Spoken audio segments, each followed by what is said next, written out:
नमस्कार दोस्तों, आज हम आपको लेकर जा रहे हैं एक डरावना सफर जहां अंधेरे का साया हर कोना छाता है। तैयार हो जाइए, क्योंकि आपके सामने है दुनिया के 50 भयानक कहानियां का एक नया। ये कहानी है एक रोहित नाम के लड़के की जो रात को 12 बजे जा रहा था। पास के मल्टीप्लेक्स में रात का शो 12 बजे खत्म हो गया। हर कोई जल्दी में था कि बहुत रात होने से पहले वापस आ जाए। भीड़ से बचने के लिए रोहित जाने से पहले फ्रेश होने के लिए वॉशरूम चला गया। इस बीच उन्होंने खुद को सांत्वना दी, भगवान का शुक्र है कि कल मेरा ऑफिस नहीं है। जब तक वह बाहर आकर 10वीं मंजिल पर लिफ्ट के पास गया, लिफ्ट निकल चुकी थी। खैर, फिल्म वास्तव में अच्छी और डरावनी थी। निश्चित रूप से 4.5 के साथ देखने लायक है, ये उसने खुद से टिप्पणी की। जैसे ही उसने लिफ्ट का बटन दबाया, वह 12वीं मंजिल से नीचे आ गिरी। ये बेहतर होगा कि मुझे जल्दी करनी चाहिए, वरना मेरे पास वापस जाने के लिए परिवहन का कोई साधन नहीं होगा, ये उसे एहसास हुआ। घड़ी अब रात के 1:15 की ओर चल रही थी। जैसे ही लिफ्ट का दरवाजा खुला और अंदर जाने ही वाला था, रोहित ने देखा कि एक लड़की बाएं कोने से जा रही है। इस समय एक लड़की, शायद लोग आज फूड कोर्ट में देर तक काम कर रहे हैं, ये उसने मन ही मन सोचा और अंदर प्रवेश करते हुए लिफ्ट के दाहिने कोने पर बैठ गया। देर रात की शिफ्ट, क्या यह सभी के लिए है या आप ओवरटाइम काम कर रहे हैं?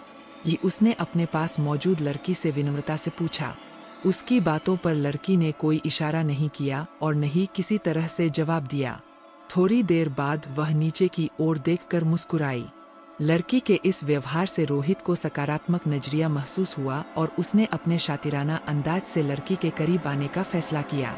फिर वह धीरे धीरे थोड़ा थोड़ा करके लड़की की ओर बढ़ा। फिर भी लड़की ने विरोध में कोई आवाज नहीं उठाई या किसी तरह का कोई इशारा नहीं किया। लड़की की रुचि को समझते हुए अब वह अपने दिमाग में चल रहे बुरे विचार पर विश्वास के साथ आया। अब जब दोनों के बीच बस कुछ ही इंच का फासला था, तो रोहित ने स्टाइल से अपना हाथ उठाया और सीटी बजाते हुए अपना हाथ उसके कंधे पर रखने जा रहा था।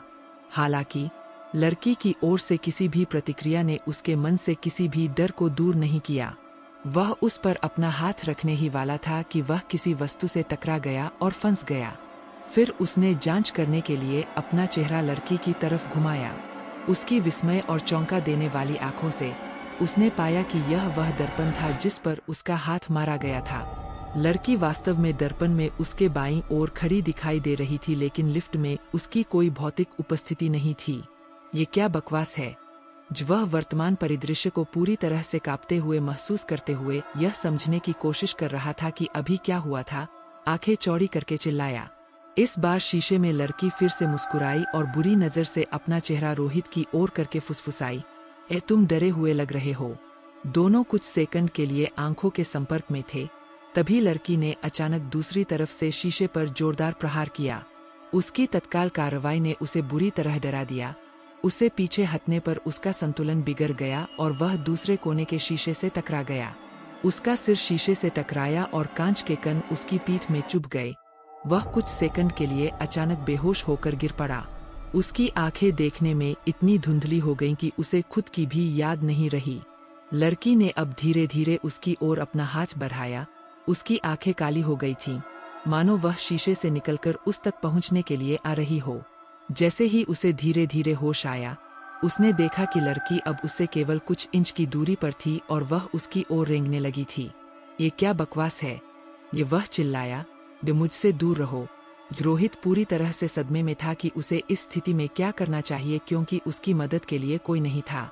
बस उसे पकड़ने ही वाला था कि लिफ्ट की घंटी बजने के साथ लिफ्ट का दरवाजा खुल गया। उनकी दृष्टि में यह उनके जीवन का द्वार था। रोहित ने अपनी पूरी ताकत से खुद को उठाया और अपनी जान बचाने के लिए भागा, जब तक कि वह शॉपिंग मॉल के निकास द्वार तक नहीं पहुंच गया, क्योंकि उसे एहसास हुआ कि वह लगभग अपनी आखिरी सांस के करीब था। अब वह मुख्य सड़क देख सकता था, क्योंकि वह मुख्य द्वार के करीब था। ओह आदमी, अभी क्या हुआ? वह मन ही मन बुदबुदाया, यह कैसे संभव है?